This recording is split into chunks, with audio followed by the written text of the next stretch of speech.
Главные события уходящего понедельника, 30 июня, в материалах наших корреспондентов. Это итоги дня. В студии Петр Васильев. Здравствуйте. Коротко о темах. С 1 июля в России подорожают тарифы ЖКХ. Якутия не стала исключением. Рост по отдельно взятым услугам колеблется от 3 до 16%. Степень готовности максимальная. Первый кофердам Ленского моста готов на 90%. В начале августа запланирован его спуск на воду. 75-летие научно-практического центра фтизиатрии отметили в Якутии. Юбилейная дата совпала со столетием противотуберкулезной службы. Триумф якутского балета. Государственный театр оперы и балета завоевал сразу 3 награды «Золотая маска». С победителями встретились наши корреспонденты. На строительной площадке Ленского моста завершается сборка первого из 3 кофердамов. Более 250 человек работают над созданием многометровой конструкции. На этой неделе с ходом работ на площадке ознакомился председатель правительства республики Кирилл Бычков. Вместе с ним на объекте побывал и наш корреспондент Александр Хавренко. Строительство мостов с использованием кофердамов уникальная для нашей страны технология, потому что ни на одной реке в России еще таких технологий не было применено. Кофердам – это вот та конструкция, которая находится сейчас за моей спиной. Сейчас ее вес примерно 1500 тонн, и она находится на завершающей стадии сборки.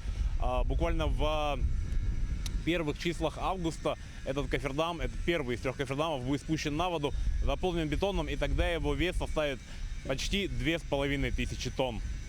Сдвинуть такую махину с места непросто.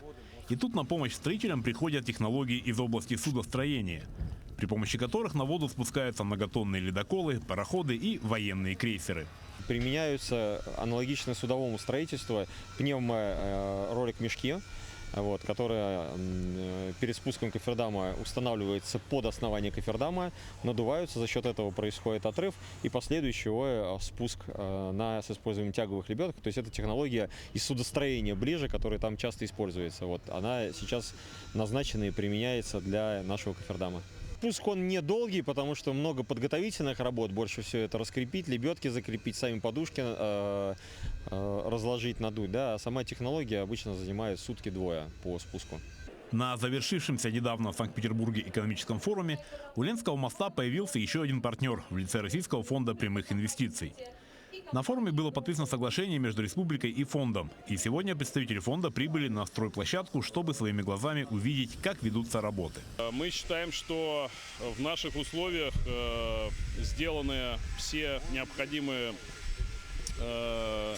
подготовительные работы, исследовательские работы для того, чтобы вот такое сооружение служило основой одной из опор моста. Также вот в этом сезоне проводятся работы по шпунтированию, то есть весь план этого года, летних работ 2025 года в полной мере выполняется и будет выполнен. Для эффективной установки кофердама в русле реки в районе строительства моста будут проведены дноуглубительные работы, которые запланированы на первые числа июля.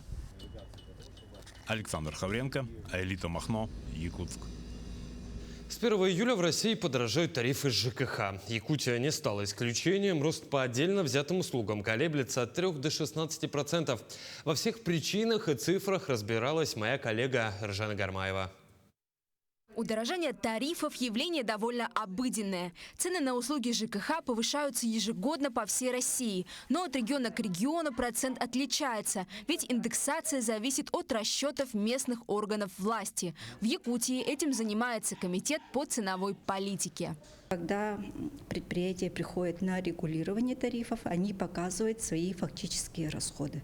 И по этим фактическим расходам орган регулирования проводит анализ в течение 3 лет, как они отработали, смотрит, какие расходы они понесли. В среднем чек на оплату ЖКУ для якутян повысится на 13%. Давайте посмотрим, как это повлияет на счет. Скажем, вы семья из 4 человек, которые проживают в Якутске в квартире площадью 7 78 квадратных метров. Если раньше за отопление вы отдавали 6200 рублей, то с 1 июля будьте готовы заплатить на 900 рублей больше. Что касается холодной воды, вместо 330 квиток придет на 370 рублей. Аналогичные цифры вы найдете и в графе «Водоотведение». За вывоз и утилизацию отходов заплатите на 40 рублей больше, за газоснабжение – на 50. В целом все удобства обойдутся примерно на 1400 рублей дороже. При этом якутяне оплачивают около четверти фактической стоимости оказания услуг. Остальное покрывает субсидия из бюджета республики. И все же новость о повышении тарифов жители и гости Якутска встретили по-разному. Как плательщик, думаю, что это неправильно. Каждым разом увеличивают, это очень плохо. Пенсионерам это очень сказывается на нашу финансовую жизнь. Что делать? Ну, наверное, это было ожидаемо. То, что ожидаемо, оно не пугает, не шокирует. И, придется как-то адаптироваться. Негативно к этому отношусь. Денег не так много, а цены растут. Ничего удивительного для меня. Цены везде повышаются. Я думаю, что, может быть, это необходимо. Помимо очевидной инфляции, роста цен на топливо и дороговизны его доставки, имеются другие причины такого решения. Износ основного вспомогательного оборудования, а также инфраструктуры в республике составляет более 40%, но при этом есть необходимость обновления фондов, и мы, по нашим расчетам, обновления фонда необходимо финансирование в объеме более 50 миллиардов рублей. Учитывая количество объектов и протяженность сетей коммунальной инфраструктуры с большим износом, нами разработана, наша региональная программа. В 2024 году она утверждена, называется она «Комплексный план модернизации системы коммунальной инфраструктуры до 2030 года». Несмотря на перемены, меры социальной поддержки остались неизменными. Скидка в 30% при оплате ЖКУ по-прежнему предоставляется многодетным семьям. В этом году благодаря льготе больше 7 тысяч якутских семей сэкономили 120 миллионов рублей. Эржена Гармаева, Виктор Дичковский, Якутск. В Якутии продолжается работа по адресной помощи военнослужащим, участникам СВО и членам их семей. Около 700 родителей, участников специальной военной операции, прошли санаторно-курортное лечение. Более 500 получили материальную помощь для выезда к месту лечения участников СВО. В службу занятости обратилось 884 человека, в том числе 306 участников СВО и 578 членов их семей. На сегодня 164 человека направлено на получение профобразования, 515 человек из числа обратившихся уже трудоустроены. Офтальмологи провели 405 операций в городе Докучаевск, хирург и травматолог более 739 операций. Якутские врачи оказывают не только практическую помощь для населения Докучаевской области, но и активно делятся своим опытом со специалистами Центральной городской больницы. На сегодня проведено 118 лапароскопических операций, 37 больших травматологических операций. 75-летие научно-практического центра фтизиатрии отметили в Якутии. Юбилейная дата совпала со столетием противотуберкулезной службы. На мероприятии собрались врачи, медицинские эксперты и заслуженные ветераны здравоохранения со всех уголков республики. К ним присоединился и Тимур Колмогоров. Якутия помнит каждого сотрудника и специалиста, которые работали, не покладая рук, спасая чужие жизни тогда и сейчас. В праздничный день они торжественно открыли Сергея. Это стало знаком продолжения активной и плодотворной работы специалистов фтизиатрии. Мы не жалели ни сил, ни здоровья. Выезжали все самые малые на слега для того, чтобы агитировать людей профилактической работой. Занимались, смотрели все население для выявления больных туберкулезом, для профилактики туберкулеза. Уже на протяжении 100 лет сотрудники противотуберкулезной службы успешно борются с заболеванием по всей Якутии. Увековечивая их труд и вклад в противодействие инфекции, на территории научно-практического центра в 2021 году открыли специальную аллею памяти. На этих стендах мы попытались отразить историю, которая была связана с детской противотуберкулезной службой, с медсестринской службой, потому что врачи не могут без медсестер, это наши правые руки. И, конечно, мы большое внимание в нашем учреждении уделяем профсоюзной организации. Врачи отметили, что в 50-е годы прошлого века заболеваемость туберкулезом в республике превышала 1500 человек на 100 тысяч населения. Сейчас же заболеваемость снизилась в 50, а смертность практически в 100 раз. За эти годы в нашем научном учреждении защищено более 60 кандидатов медицинских наук, 15 докторов медицинских наук. Все научные разработки, результаты работ внедрялись в практическое здравоохранение. Во всех районах республики работают отделения противотуберкулезной службы. Большое внимание уделяется профилактике болезни. Врачи-фтизиатры используют современные методы лечения, в том числе для обнаружения болезни применяется искусственный интеллект. У нас работали доктора медицинских наук, кандидаты медицинских наук, работали приезжие профессора.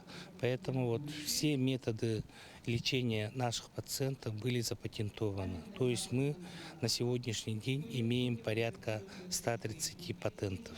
Работа специалистов противотуберкулезной службы продолжается. Создаются и вводятся современные технологии. Обсуждаются новые методы обнаружения и устранения болезни. А врачи повышают свои квалификации для более успешного лечения пациентов. Тимур Калмогоров, Владимир Павлов, Якутск. К другим темам. Предпенсионеров в России не могут уволить с работы без согласия профсоюза или трудовой инспекции. Предпенсионный возраст начинается за 5 лет до предполагаемого выхода на пенсию. Так, работодателям следует не забывать о том, что предпенсионера нельзя уволить с работы без согласия профсоюза, даже в случае сокращения штата, а также отказать ему в приеме на работу из-за возраста, отметили в Госдуме. Если при этом пенсионер потерял работу, ему положено бесплатное переобучение и помощь с трудоустройством. В Якутске завершила работу Всероссийская научная конференция «Растения в изменяющемся климате». В течение недели в Якутском научном центре Сибирского отделения Российской академии наук участники делились опытом и разработками в области сохранения биоразнообразия. Научное событие собрало порядка 200 ведущих ученых из разных регионов России, а также Беларуси, Китая, Южной Африки, Таджикистана, Нигерии и даже США. Конференция стала площадкой для обмена опытом и знаниями ученых из ведущих университетов и академий в области эколого-биологических процессов при сохранении окружающей среды. «Человек Солнца» – так называется премия, которая вручается выдающимся общественным деятелям в сфере науки, политики и культуры, которые внесли значительный вклад в популяризацию и укрепление положительного имиджа нашего региона. Ее еще называют «Народный якутский Оскар». Кому досталась статуэтка в этом году, знает Ирина Ефимова. Идея народной премии Кюнгюхите «Человек Солнца» родилась в 2016 году благодаря голливудскому актеру Леонардо Ди Каприо, у которого тогда не было «Оскара». Тогда его якутские поклонницы решили исправить упущение киноакадемии самостоятельно. С помощью НВК «Саха» и других СМИ девушки объявили всенародный сбор ювелирного лома для изготовления заветной статуэтки. И точкой сбора, и точкой сборки «Оскара» для Лео стал ювелирный салон КИРГ. Девчонки собрали более 1640 граммов серебра и 6 граммов золота. И из него вот наш известный скульптор Чачосов Николай отлил, а все остальное потом мы доделывали полностью мы. После этого мы вот сидели и думали, вот что сделать, чтобы и у нас был какой-то такой, Оскар свой, да? По размерам они как Оскар, но вот видите, человек, держащий на фоне солнца. Вот. И решили кого награждать. Во-первых, награждать людей, независимо от национальности, страны, региона, там, именно тех людей, которые что-то внесли значимое для Якутии. Первую премию «Человек Солнца» в 2023 году получили брат и сестра Максим и Евгения Арбугаевы, ставшие первыми в истории якутянами и единственными в тот год представителями России, номинированными на «Оскар». В прошлом году бриллиантовый бал, где вручалась премия, не состоялся. Но в минувшую пятницу в здании «Алроса» при стечении большого количества почетных гостей прошла презентация нового креативного пространства КРГ. После замечательного концерта для прохожих, традиционного обряда алгыз, вручения благодарственных писем и поздравительных речей, наш якутский «Оскар «Человек солнца» был вручен во второй раз. Премия, конечно, для меня очень неожиданна, тем более народная премия. Поэтому для меня это большая честь, что люди Республики Саха-Якутия присудили ее мне. Поэтому я буду стараться оправдывать их доверие. Тем более премия очень имеет символичное название «Человек солнца». Поэтому я это расцениваю как уважение не только ко мне, но и ко всем людям моей профессии. С учетом того, что я родился 21 июня, и я думаю, это сыграло немаловажный факт именно того, что я оказался здесь. И плюс Михаил Ефимович. Тем более уже после знакомства с ним я узнал, что в городе Гагарин, это меня очень тронуло до глубин души, памятник маме Гагарина установил на деньги Республики Якутия. Мировой рекордсмен по суммарному пребыванию в космосе играл во время своих полетов на Хамусе и читал стихи Алексея Кулаковского. А в последнем полете Олега Дмитриевича сопровождала на орбите куколка Кандыкан, символ коренных малочисленных народов Севера. Так что на этот раз у якутских ювелиров получился «Оскар» для космонавта. Ирина Ефимова, Станислав Потапов, Якутск. Триумф якутского балета Государственный театр оперы и балета завоевал сразу 3 награды «Золотой маски» на итоговой церемонии 31-й Всероссийской театральной премии. Подробнее о событии узнавала Лилия Бурцева. Этнобалет «Сияющий камень» стал лучшим в основной номинации «Балет». Постановка была выдвинута в 7 номинациях. Лучший артист балета, лучший хореограф-постановщик, лучший композитор, лучший художник по костюмам и других. Основой спектакля стала легенда о возникновении якутских алмазов, главного бренда современной Якутии. Создатели спектакля – музыка Кирилла Герасимова, либретто Владислава Левичкина, постановка Екатерины Тайшиной. Нас воодушевляет очень. Нас делает счастливыми то, что именно национальный балет получил такую высокую оценку. Наш национальный балет, который мы развиваем и в который мы вложили вообще на самом деле все самое лучшее, что у нас есть, самое ценное, и хотели показать именно красоту нашей национальной культуры, выраженной в классическом искусстве. И именно это получила такую высокую оценку, признание сразу по 3 номинациям. Впервые для республики была получена награда «Золотая маска» за лучший спектакль в основной номинации. Уже сейчас они получают приглашение для показа в других городах страны. У балетной труппы был небольшой срок в 2 недели для постановки хореографии. Как отмечает Екатерина Тайшина, она вышла очень сложной и динамичной. Но, несмотря на это, высокий уровень исполнения отметили в Москве и в Казахстане. Мне давно хотелось поставить такой спектакль в этностиле, но при этом, чтобы это была современная хореография с элементами классического, конечно же, балета. Изюминка этого спектакля – это синтез, коллаборация этно-стиля классического симфонического оркестра вместе с этномузыкантами театра Ланхо. И получилось очень, по-моему, интересно. И как раз-таки именно этот синтез, эта музыка национального колорита очень мне помогла в постановке хореографии. Это то, что, например, нельзя выразить хореографу в классической музыке. То есть мне всегда очень хотелось именно попробовать в этом жанре, стиле, потому что я знала, что у меня бы это очень даже неплохо получилось.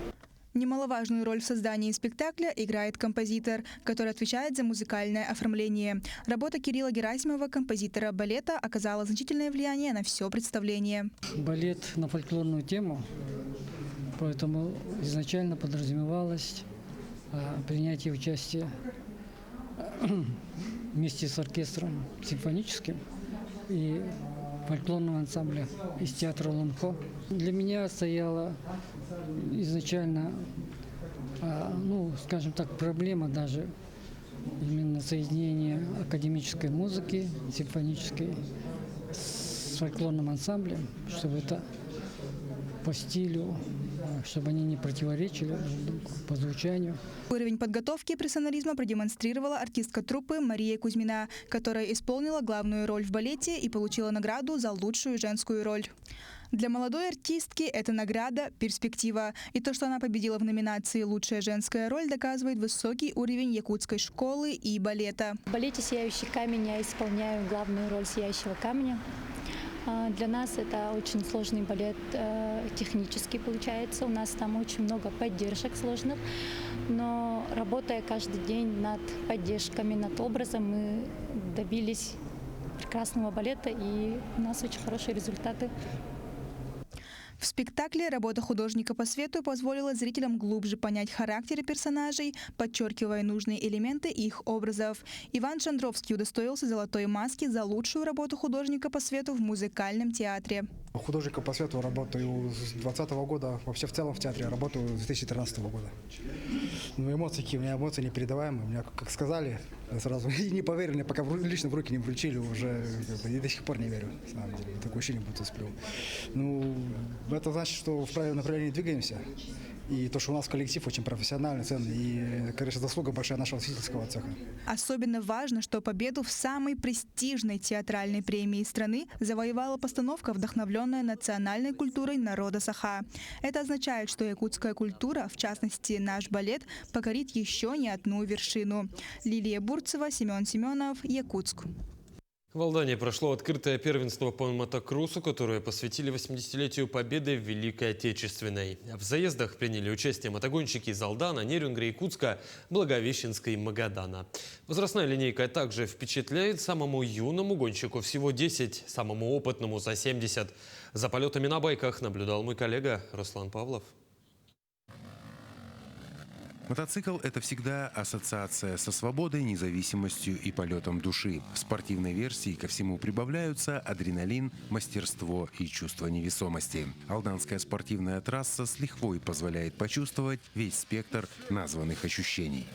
Погода вообще отличная, и на трассе прям здоровский дождь вечером прошел, а сегодня она сейчас подсохла, и прям вообще прелесть. Ни пыли, ни грязи, то есть вообще прям здорово. Сейчас вот после первого заезда еще размесили ее, она еще сейчас подсохнет, будет держак классный вообще. И участники будут еще сильнее лететь, вот прям вот так прям будут лететь. История алданского мотокросса тянется еще с советских времен, но в 21 веке моторы зарычали по-новому благодаря Василию Шилину, который возродил данный вид спорта и увлек своей энергией мальчишек, продолжающих его дело сегодня. Регулярно каждый год делаем соревнования, также в памяти отца Шилина Василия Алексеевича, основателя мотокросса в Алданском районе. Продолжаем это дело. Конечно, развивается, молодежи больше стало. Техника доступнее стала для всех, и поэтому и движение развивается сильнее. Впрочем, ребята слегка лукавят. Техника хоть и стала доступной, но не по карману каждому, как и экипировка спортсмена. Официальная секция мотокросса в Алдане так и не появилась, нет средств. Все строится на энтузиазме любителей и сводится к клубам по интересам. Хотя общими усилиями удается проводить ежегодные соревнования на протяжении 15 лет. Да, все помогают, и административно, и частные лица, все комплексом помогают, потому что если кто не будет помогать, кто будет выпадать из помощи, то ничего не получится. Все болеем, все переживаем за Алдан, за Алданский район. В этот раз на старт вышли более 35 участников, география обширная. К местным мотогонщикам присоединились спортсмены из Нерюнгри, Якутска, Благовещенска и Магадана. Возрастная линейка также впечатляет. Самому юному гонщику всего 10 лет, а самому опытному за 70. Нормально. Скользко. Грязи наелся. Падал, смотрю, пару раз. Да. Не пару. Не пару? Больше. Представляем клуб СТК «Космос». Огромная благодарность нашему тренеру Линнику Петру Николаевичу. Благодаря ему мы достигли каких-то результатов и приехали к вам, якутским парням, которые предоставили мотоцикл нам. Потому что наши мотоциклы еще не успели прийти, но до 5 июля должны прийти до гонки на июль. Магадан далеко, как у... 2000 километров. Мне уже надо ехать. Соревнования по мотокроссу были посвящены 80-летию победы в Великой Отечественной войне и Году защитника Отечества. И это не случайно. Несколько ребят Алданского мотоклуба сегодня защищают рубежи нашей Родины, принимая участие в специальной военной операции, где их спортивный опыт и навыки помогают в выполнении боевых задач. Руслан Павлов, Алдан. Вот уже 13 лет подряд, 30 июня, в Якутии отмечается День цветка лилии. Сотрудники ботанического сада СВФУ Института биологических проблем крилитозоны проводят работы по восстановлению популяции редких растений на территории нашей республики, в том числе и видов лилии. Об этом в следующем материале. Сардана или лилия пенсильванская является символом нашего короткого якутского лета. Этот красивый, наполненный теплотой цветок занесен в Красную книгу Якутии. Многие ботанические сады нашей республики занимаются разведением популяции этого цветка. В ботаническом саду СВФУ с июня по сентябрь можно познакомиться с биологическим разнообразием флоры, полюбоваться декоративными древесными и травянистыми растениями. Здесь выявляют редкие и исчезающие виды растений, изучают и культивируют. В саду университета специалисты ухаживают за редкими видами лилии – пенсильванской и скудно-волосистой. Сарданы внесены, у нас лилии, да, внесены в Красную книгу, эти оба два вида, потому что со статусом и категорией редкости 2Б ввиду чрезмерного использования людьми из-за того, что сокращается численность популяций. Такие были меры, как реинтродукция, это когда выращивают в ботаническом саду и переносят растения обратно в природную среду. Ну, а также то, что чтобы люди в природе не срывали, да, на букеты прямо хищническим образом, чтобы люди приходили и у нас покупали здесь у нас в ботаническом саду и высаживали у себя на своих участках. Также цветет и пахнет в ботаническом саду Института биологии, в коллекционном фонде которого насчитывается около 1360 таксонов. Самые разные виды редких растений выращиваются в специальных условиях и радуют своей красотой. Уход за лилиями довольно простой. Они любят влажность. Поливаем мы их раз в неделю. В засушливые дни 2 раза в неделю. Прополка и подкормка перегноем можно и всякими удобрениями. Для того, чтобы лилия хорошо цвела, нужно каждые 5 лет ее пересаживать, то есть омолаживать. Ботанические сады СВФУ и Института биологии проводят совместные работы по возвращению сарданы в природу окрестностей. Идет процесс тщательного мониторинга и защиты территорий, чтобы данный вид продолжал цвести и украшать нашу республику. Айтална Гоголева, Станислав Потапов, Якутск. Таким увидели уходящий день наши корреспонденты. Ну а я с вами прощаюсь. До свидания.